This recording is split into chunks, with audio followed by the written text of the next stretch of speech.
I'm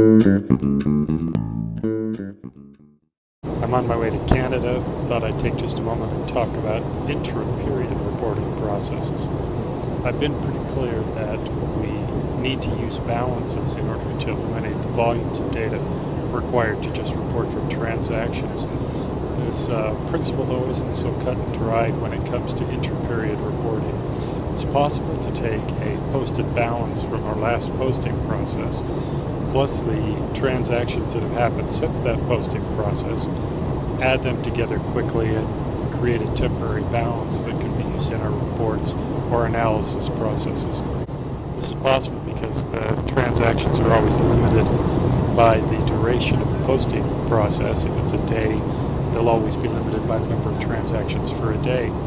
That limit on the transaction volumes allows us to create a process that can summarize very quickly the balance plus those transactions.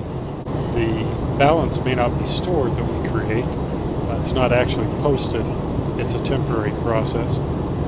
Next time we run the posting process, we reprocess those transactions to create a permanent balance.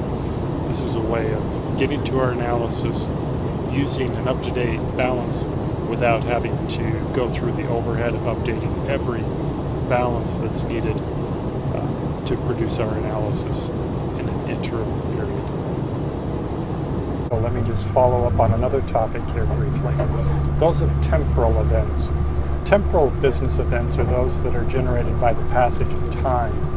They don't show up as something that happens at a specific point in time and that generates a transaction. Rather, it's the passage of time that generates the transaction. An example of this would be an accrual of the amount you owe on your rent on your apartment mid-month. The passage of time has made you liable for some portion of your rent, even though you haven't been handed a bill by your landlord. So by doing some of our measurements at particular point in times, we need to reflect these temporal events of the passage of time. This is related a little bit to other types of business events that are generated off the balances. Sometimes a balance reflects many transactions that have occurred over a period of time, and it's easy for us to take the balance as the basis for generating a new transaction. For example, the transactions, if we tried to post a transaction every day for the amount of rent that you accrued, then you're on the 15th of the month.